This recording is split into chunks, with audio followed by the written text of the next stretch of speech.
MIN 뉴스입니다. 2부 시작합니다.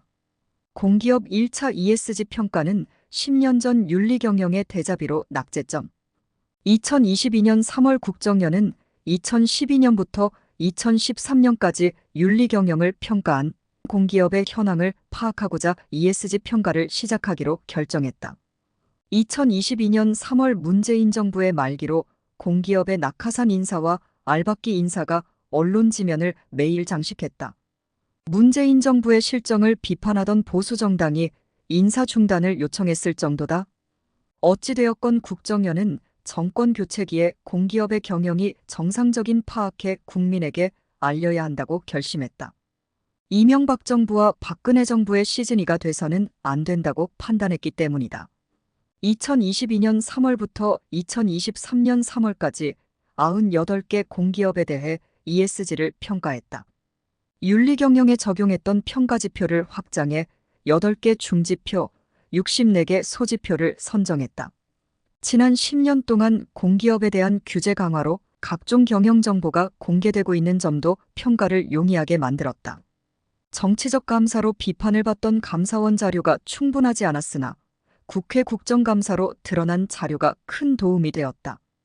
평가를 진행한 공기업은 인천국제공항공사, 한국공항공사, 코레일, 서울교통공사, 한국도로공사, 한국석유공사, 대한석탄공사, 한국가스공사, 지역난방공사, 한국광해공업공단, 한국에너지공단, 한국전력공사, 한국수력원자력, 한국남동발전, 농업협동조합 중앙회, 수협중앙회, 한국농수산물유통공사, KTNG, 인천항만공사, 강원랜드, 한국관광공사, 한국마사회, 한국수자원공사, KDB산업은행, 신용보증기금, 예금보험공사, 기술보증기금, 한국주택금융공사, 중소기업진흥공단, 서울주택도시공사, 주택도시보증공사, 한국무역보험공사, 한국무역투자진흥공사, 한국투자공사, 국민연금관리공단, 공무원연금관리공단, 군인공제회,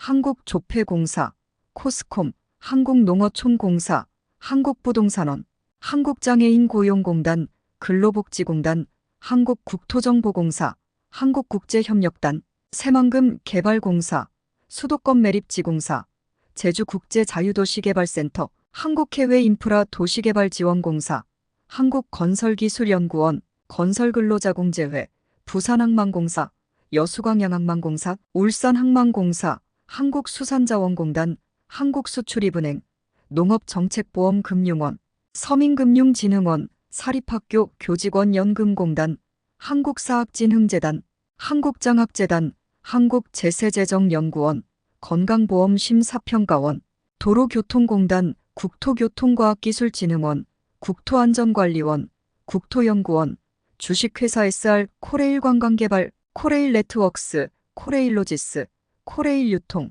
코레일테크, 한국교통안전공단, 한국교통연구원, 한국철도기술연구원, 항공안전기술원, 한국항공우주연구원, 한국해양교통안전공단, 한국환경공단, 해양환경공단, 에너지경제연구원, 한국가스안전공사, 한국에너지공단, 한국원자력안전기술원, 한국전기안전공사, 한국승강기안전공단, 한국의약품안전관리원, 한국보건사회연구원, 한국보건산업진흥원, 한국보건의료연구원, 대한적십자사, 한국전력거래소, 한국전자통신연구원, 한전KDN, 국방과학연구소, 중소벤처기업진흥공단 등이다.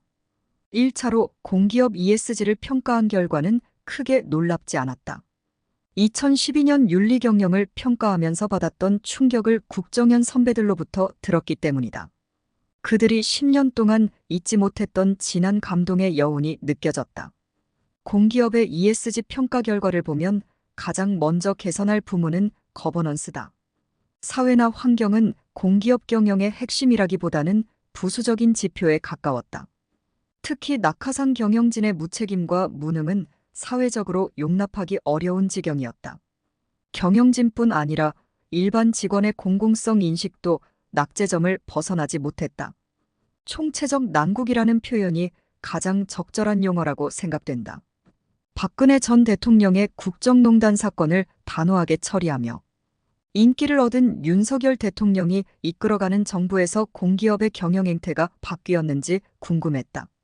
국정연이 2024년 8월부터 공기업 ESG 2차 평가를 다시 시작한 계기다. 여소야대로 시작한 윤석열 정부는 과감한 개혁 정책으로 인기를 획득해 2024년 4월 10일 총선에서 다수당이 되겠다는 의지를 강하게 피력했다. 공기업에 대한 개혁 드라이브도 멈추지 않았다. 문재인 정부에서 임명된 공기업 경영진에 대한 퇴진 압력과 감사원 감사, 검찰과 경찰의 수사, 일부 언론을 동원한 여론전 등 전방위적인 압박이 동원됐다. 어찌되었건 윤석열 정부는 2022년 5월 출범 이후 대한민국 혁신을 목청껏 부르짖고 있다. 지난 2년간 공기업의 ESG가 얼마나 변했을지 궁금하다.